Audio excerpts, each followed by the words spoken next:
Hello good morning दोस्तों। तो स्वागत है आपका अपने यूट्यूब चैनल में। देखो आज हम बात करेंगे नेक्स्ट चैप्टर पे। नेक्स्ट चैप्टर है हमारा chapter number 4, eigen value and eigen vector. ये भी मोस्ट इंपोर्टेंट चैप्टर है। यहाँ से दो ही टाइप्स के क्वेश्चन होंगे तुम्हारे पास, ठीक है। तो इसमें भी यहाँ से एक क्वेश्चन तुम्हारा 7.5 या 15 मार्क्स में आएगा ही आएगा, ठीक है। तो स्टार्ट करते हैं अपना चैप्टर। तो सबसे पहले बात करते हैं मैट्रिक्स पोलिनोमियल। हमने पोलिनोमियल के बारे में तो पढ़ा है, आज हम जो यहाँ बात करेंगे मैट्रिक्स पोलिनोमियल पे बात करेंगे। उससे पहले हम पोलिनोमियल से बात कर लेते हैं। पोलिनोमियल होता क्या है कि मान लो तुम्हारे पास ये है a नॉट एक्स की power n plus a1 x की power n minus 1 plus dot dot plus a n x की n माइनस 1 एक्स की पावर 1 प्लस a n बराबर मान लो ये 0 है, ठीक है। तो सबसे पहली बात तो ये एक रिलेशन होगा, और रिलेशन अगर किसी के बराबर पुट है यानी कि 0 के बराबर पुट है तो क्या बन जाएगा तुम्हारा, ये इक्वेशन हो जाएगा। ये जो हमारे पास इक्वेशन है, इस इक्वेशन को ही हम क्या बोल देते हैं, पोलिनोमियल बोल देते हैं। अब पोलिनोमियल जैसे ही ये आ गया तो यहाँ पे पोलिनोमियल डिफाइन करने लगेगा इस पोलिनोमियल की डिग्री वगैरह, ठीक। तो यहाँ पे ये पोलिनोमियल है इन एक्स में। पोलिनोमियल है किसमें, एक्स में। एक्स में क्यों बोला जा रहा है, क्योंकि जो वेरिएबल होता है उसी में इसको बोला जा रहा है, तो इसलिए यहाँ पर इसको डिफाइन जो कर दिया जाता है एफ ऑफ एक्स से हम डिफाइन कर सकते हैं, जेड ऑफ एक्स से, वाई ऑफ एक्स से, मतलब जो तुम्हारा मन करे उससे डिफाइन कर देते हैं, लेकिन जनरली एफ ऑफ एक्स से डिफाइन किया जाता है जिससे बच्चे आसानी से समझ सकें, ठीक है। तो ये हमारे पास क्या है, पोलिनोमियल है किसमें, इन एक्स में। और ये जो पोलिनोमियल है इस पोलिनोमियल को बोला जाता है एल्जेब्रिक पोलिनोमियल। इसी के जैसा हमारा एक पोलिनोमियल और आया, हमने यहाँ पे x की जगह सिर्फ क्या रख दिया, यहाँ पे लैम्डास रख दिया। तो f of lambda equal to a naught plus a1 lambda plus a2 lambda square plus dot dot a m minus 1 lambda की power m minus 1 plus a m lambda की पावर m। तो ये इसी के जैसा यानी कि पोलिनोमियल तो है। अब इसे मैंने यहाँ पे नाम दिया कि क्या, मैट्रिक्स पोलिनोमियल। अब मैट्रिक्स पोलिनोमियल क्यों कहा यहाँ पर, मैट्रिक्स पोलिनोमियल इसलिए कहा क्योंकि यहाँ पे ये जो कोफिशिएंट्स होंगे ना लैम्डास के, जो लैम्डा है, लैम्डा के जो जितने भी कोफिशिएंट हैं ये सारे के सारे मैट्रिक्स हैं, इसलिए इसको यहाँ पर मैट्रिक्स पोलिनोमियल कहा गया। क्लियर इतनी बात करते हैं लैम्डा। लैम्डा तुम्हारा क्या है यहाँ पर, इसको जो बोला जाता है लैम्डा को, लैम्डा होगा यहाँ पे इनडिटरमिनेंट। क्या कहा जाएगा यहाँ पर, इनडिटरमिनेंट। क्लियर इतनी बात। फिर यहाँ पे बात करते हैं a naught, a1, a2, am minus 1, am। ये मैट्रिक्स कैसी हैं, ये सारी की सारी मैट्रिक्स हैं स्क्वायर मैट्रिक्स हैं और सेम ऑर्डर की होंगी। इनका ऑर्डर भी क्या होगा यहाँ पर, सेम ही होगा। क्लियर इतनी बात, यहां तक कोई प्रॉब्लम। ये चीज यहाँ पर मस्त है। मान लो तुम्हारा अभी प्रैक्टिकल होगा, तो प्रैक्टिकल जब मैथ का होगा तो उसमें तुमसे पूछ सकता है एग्जामिनर, बताओ जी मैट्रिक्स के बारे में तुम क्या जानते हो। तो मैट्रिक्स की डेफिनेशन पे बात हो रही थी, मैट्रिक्स की डेफिनेशन तुम बता दोगे सारी चीज, लेकिन वो इसी पे ही और क्वेश्चन पुटअप करना चाह रहा है। और क्वेश्चन जब वो पुटअप करेगा तो यहाँ पे सीधे के सीधे यहाँ आएगा वो मैट्रिक्स पोलिनोमियल पे। मैट्रिक्स पोलिनोमियल क्या पूछेगा तुमसे वो, कि भाई पहले तो मैट्रिक्स पोलिनोमियल बताओ, बता दिया तुमने। फिर तुम कहो, तुमसे कहेगा कि ए नोट है, a1 है, a2, am, ये क्या है, क्या, तो तुम क्या कहोगे, ये है हमारे पास स्क्वायर मैट्रिसेस। फिर पूछेगा क्या सभी का ऑर्डर सेम होगा, तो कह दोगे जी बिल्कुल सेम है सभी का ऑर्डर, तभी हमारे पास ये मैट्रिक्स पोलिनोमियल होगा, अदरवाइज मैट्रिक्स पोलिनोमियल होगा ही नहीं अगर ऑर्डर सेम नहीं होगा। क्लियर है इतनी बात यहाँ तक, ठीक। लैम्डा के बारे में इनडिटरमिनेंट है ही ये तुम्हारा। अब इस लैम्डा का काम क्या है इसमें बात करते हैं। तो यहाँ पे हमने लिखा कैरेक्टरिस्टिक्स वैल्यू, कैरेक्टरिस्टिक्स वैल्यू। तो मैट्रिक्स हमें पता ही है, मैट्रिक्स हमारे पास ये होती है a बराबर कितना, a i j, क्योंकि स्क्वायर की बात हो रही है तो यहाँ पे m क्रॉस m कर लो या n क्रॉस n कर लो, तुम्हारी मर्जी है, n क्रॉस n भी रख सकते हैं यहाँ, लेकिन होगी स्क्वायर ही।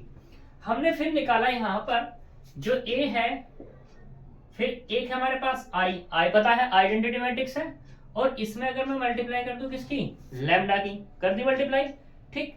फिर इसमें से मैंने क्या करा, इसको मैंने माइनस कर दिया जो मेरे पास रियल मैट्रिक्स थी, जो मेरे पास क्या है, रियल मैट्रिक्स, और फिर मैंने उसका क्या ले लिया, डिटरमिनेंट, और बराबर अगर मैं पुट कर दूं किसके, 0 के, तो मेरे पास जो भी ये इक्वेशन, अब ये इक्वेशन बन जाएगी हमारे पास। इस इक्वेशन को कहा जाएगा यहाँ पे कैरेक्टरिस्टिक्स इक्वेशन। ठीक है। इस कैरेक्टरिस्टिक इक्वेशन, अब यहाँ पे ए अपना कुछ होगा कुछ ना कुछ, यहाँ पे लैम्डा अलग है, तो यहाँ पे लैम्डा की फॉर्म में हमारे पास ये इक्वेशन बनेगी।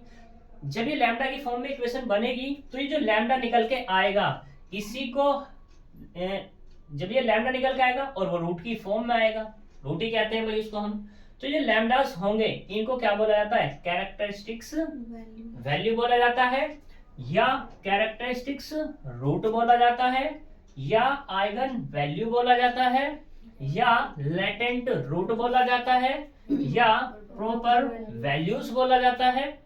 क्लियर की बात? इसके इतने सारे नाम हैं। अब वो तुमसे क्वेश्चन में कुछ भी पूछ सकता है, यहां तक कोई दिक्कत। अब ये हमारे पास लैम्डास आ गए निकल के। मान लो सपोज करो पॉलिनोमियल एफ ऑफ लैम्डा तुम्हारा n में है, डिग्री n है, तो तुम्हारे पास क्या मिलेंगे, lambda 1, lambda 2, lambda 3 dot dot lambda n मिलेंगे, n वैल्यूज मिलने वाली है। तो अब तुमने क्या कर लिया, इसका एक कलेक्शन तैयार कर लिया। ठीक है, जब ये कलेक्शन तैयार किया तो एक क्या बन गया तुम्हारा, सेट बन गया। इस सेट का नाम जो कहा गया, इसने इस सेट को नाम दिया स्पेक्ट्रम। इसने इसको क्या नाम दिया, इसने स्पेक्ट्रम, क्योंकि वे सेट तो सभी हैं। अब ये क्या है, आइगन वैल्यू के थ्रू बन रहा है, तो इसे एक नया नाम देने की कोशिश करी, इसने क्या कह दिया इसको, स्पेक्ट्रम ऑफ ए। जो हमारे पास मैट्रिक्स ए थी उसका स्पेक्ट्रम है। यहां तक कोई प्रॉब्लम है? ये हमारे पास कैरेक्टरिस्टिक्स वैल्यू क्लियर। इसी के जैसा है हमारे पास कैरेक्टरिस्टिक्स वेक्टर। यहां तक कोई प्रॉब्लम? कैरेक्टरिस्टिक्स वैल्यू वेक्टर क्या है? अब हमारे पास हमने यहाँ पे लैम्डास निकाले, लैम्डा निकाल लिए, लैम्डा के कोरस्पॉन्डिंग हमने एक मैट्रिक्स बनाई ए एक्स बराबर लैम्डा एक्स। ये जो हमारे पास यहाँ है ना ए एक्स बराबर लैम्डा एक्स है, इसको हम ऐसे भी लिख सकते हैं ए एक्स माइनस के लैम्डा एक्स बराबर 0। तो यहाँ पे ए माइनस लैम्डा आई और इंटू में कितना आएगा, x बराबर 0, ये मिल जाएगा। तो ये जो इक्वेशन है ये होती है कैरेक्टरिस्टिक्स मैट्रिक्स। क्या कहलाती है तुम्हारी, कैरेक्टरिस्टिक्स मैट्रिक्स कहलाती है। यहां तक कोई प्रॉब्लम नहीं? पक्का? चलो, x such that ax बराबर lambda x is called characteristics vector और eigen vector of a corresponding to the characteristic root of lambda। यहां तक कोई प्रॉब्लम? तो ये हमारे पास क्या हो जाएंगे, कैरेक्टरिस्टिक्स वेक्टर के बारे में बात हो जाएगी। अब यहाँ पे जो वेक्टर है ना, इसने यहाँ एक चीज गलत कह दी, जो इसने, ये तो डेफिनेशन मैंने देख करके लिखी है, कैरेक्टरिस्टिक्स वेक्टर ये नहीं है। कभी तुम इसको सोचने लगो कि ये कैरेक्टरिस्टिक्स वेक्टर है, कैरेक्टरिस्टिक्स वेक्टर होता है एक्स। कैरेक्टरिस्टिक्स वेक्टर होता है क्या तुम्हारा, एक्स। ये एक्स तुम्हारा ऐसा दिखता है, जैसे मान लो x1 x2 dot dot xm जैसा ये होगा। हम इसको मानेंगे, इसकी वैल्यू हमें फाइंड करनी होगी, तो यहां पे क्या मिल जाएगा, मान लो a1 a2 dot dot am, ये चीजें हमें यहां पर मिलती हैं। क्लियर? अब वो किसके कोरस्पॉन्डिंग मिलती हैं, वो मिलती है लैम्डा के कोरस्पॉन्डिंग। लैम्डा की वैल्यू जो भी होगी उसके कोरस्पॉन्डिंग ये एक्स में मिलेगा। इस एक्स को बोलते हैं कैरेक्टरिस्टिक्स वेक्टर बोलते हैं, या आइगन वेक्टर बोलते हैं। क्लियर इतनी बात? दूसरा, यहाँ पे ये जो हमने लिखा है ax बराबर लैम्डा एक्स, मैंने तुम्हें बता दिया ये होता है कैरेक्टरिस्टिक मैट्रिक्स। आई बात समझ में? ठीक है, कैरेक्टरिस्टिक्स मैट्रिक्स इन वेक्टर फॉर्म में कह सकते हैं। एक कैरेक्टरिस्टिक मैट्रिक्स हमारी यहाँ पे ये मिलती है a माइनस के लैम्डा आई, ये होगी कैरेक्टरिस्टिक्स मैट्रिक्स, होगी इन लैम्डा में हो जाएगी। ठीक है, ये कोरस्पॉन्डिंग किसके हो जाएगी, x के हो जाती है। यहां तक कोई प्रॉब्लम है? ठीक है, तो ये आइगन वैल्यू और आइगन वेक्टर का कंसेप्ट है। इस पे बात होती है क्वेश्चंस की, तो क्वेश्चन तो हम नेक्स्ट में ही बात करेंगे। ठीक है, आज हम डेफिनेशन पे यहीं पे इतना छोड़ देते हैं, कल हम डायरेक्ट क्वेश्चन पे बात कर लेंगे। ठीक है, और इसका जो प्रोसीजर है भाई, निकालते कैसे हैं इन्हें, वो हम कल ही बात करेंगे विद क्वेश्चन। ठीक है, तो मिलते हैं नेक्स्ट वीडियो में, तब तक के लिए बाय बाय।